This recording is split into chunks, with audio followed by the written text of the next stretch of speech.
Hello everyone, welcome back to the Art by Line channel.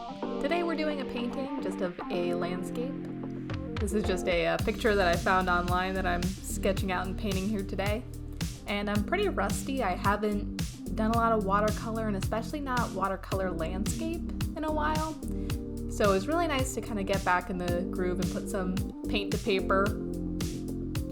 And even just in preparation for this painting, I realized I had a nice professional Harvin Kolinsky that I got years ago, and it was completely torn to shreds by this point.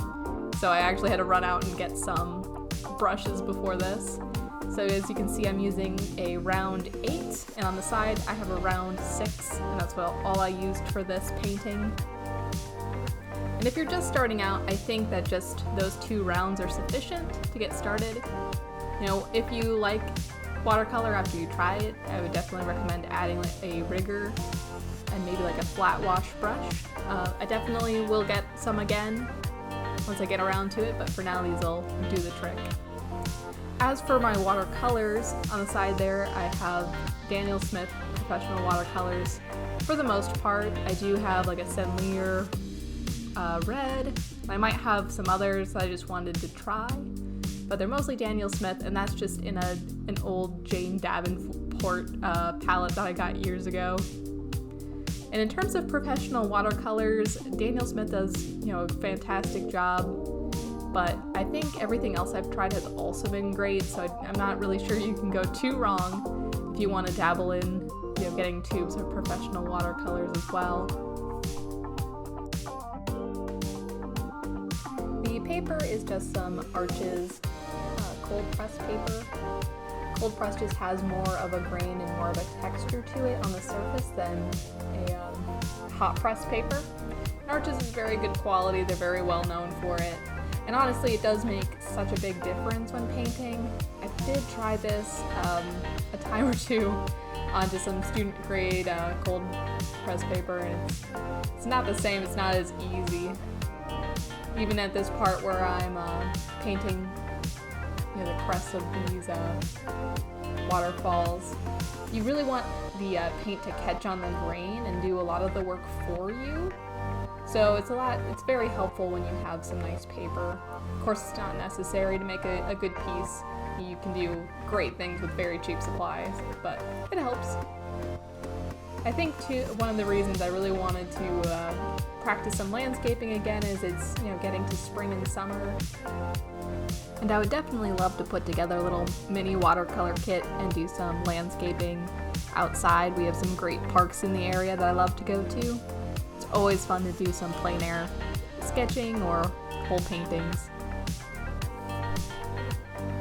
I think it's really important to incorporate creative expressions like these into your daily life as possible. I think that it can build up skills and relieve stress. I think that, it just speaks to people in different ways. I'm very fortunate that I have a job where I can be a little creative every day. I work as a writer, and I have done that for the past 2 years. I'm very grateful for that job. Not a lot of people can make a living doing something that they really enjoy, so it's been wonderful. I will say though, things have been massively different considering the global issues we've been having. So I'm still working completely at home at this point, and I will be, as far as I know, for several more months. And I live alone, and I have, again, for the past 2 years. I bought a foreclosure and I renovated it over the course of several months, which is a whole nother story. But and it's been wonderful to have a house, but it is really lonely, just working 8 hours and having all of this time that, it's hard to fill up all the hours that I have now that I'm not commuting. I still don't see people that much, and I try to be responsible about it when I do, but it's mostly just restricted to very close friends and family, so don't get out very much, but that leaves a lot of time to do creative things like this. And also at the beginning of this year, I kind of felt bad. I felt like I wasted so much time in 2020. Again, because I was just at home all the time, working at home, which I was I'm very fortunate to have a job where I can work from home, of course. But I didn't do a lot with it, and I really regret that. So at the beginning of 2021, I made a lot of big goals. So I'm trying to, use my time wisely while I still have it, and work on those. So I think that the two biggest ones are reading 52 books in a year. So that's, a book a week, and trying to pass the JLTP N5 in December. So that's the Japanese language learning proficiency test. And they only do that once a year around here, at least. And my brother said that he wanted to do that around the new year. And I'd always wanted to learn a second language. And I was always, taken with Japanese culture. I've always wanted to go to Japan. But I never really had concrete motivation. I couldn't really ever see myself going to Japan. I couldn't see myself being able to use it in my life in any way. So again, that just led to, a complete lack of motivation to actually complete it. But, when my brother said, hey, I'm gonna do it, you can kind of add some social motivation there to get it done when you have some accountability. So I decided, sure, I'll do this too. And to be honest, I didn't know that there was a language proficiency test that you could take to get a certificate after you've demonstrated your proficiency. Now, obviously, it doesn't mean a whole lot to pass the N5. The N5 is the lowest rung. It's the lowest tier of the tests. It only really counts on like a resume or for anything once you get to like N2 or N1. N1 is complete fluency, as I understand it, and even a little bit more so.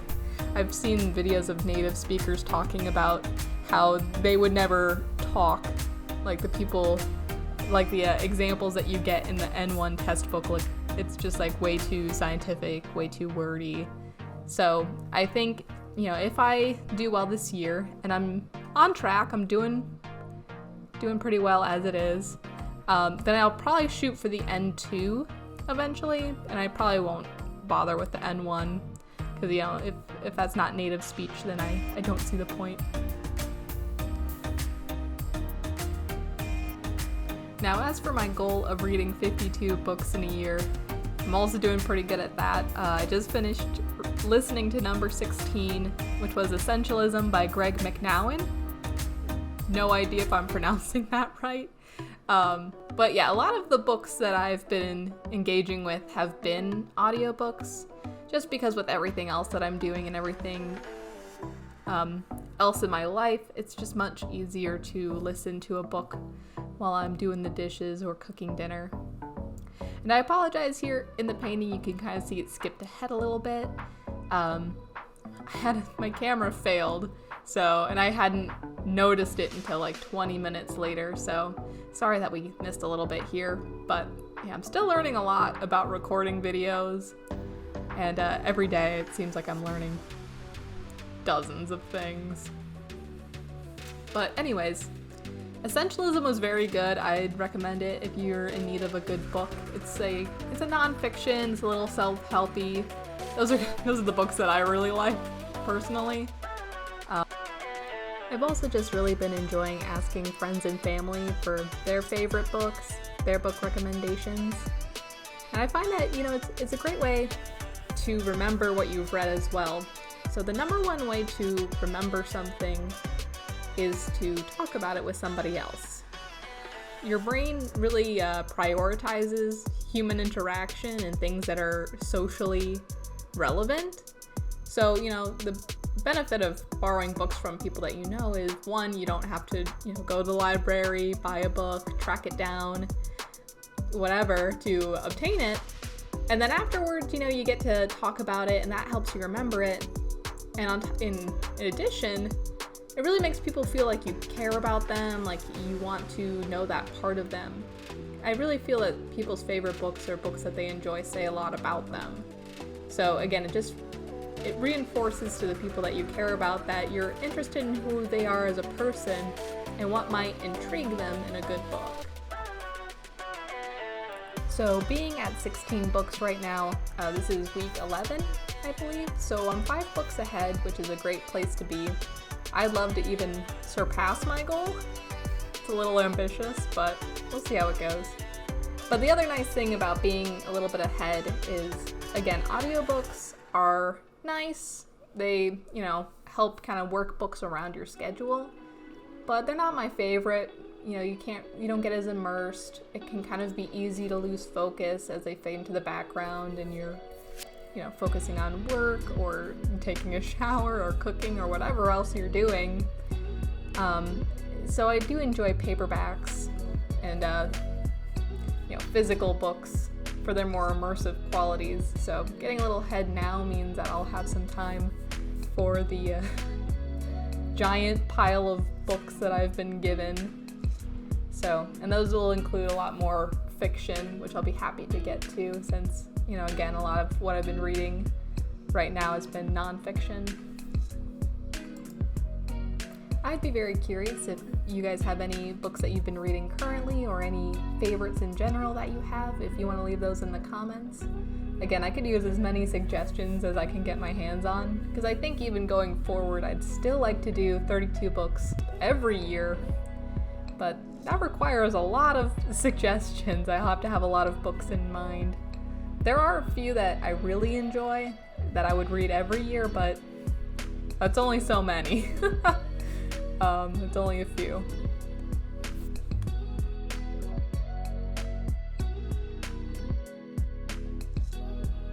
But now we are about getting to the end here. I hope you've been enjoyed watching me paint this.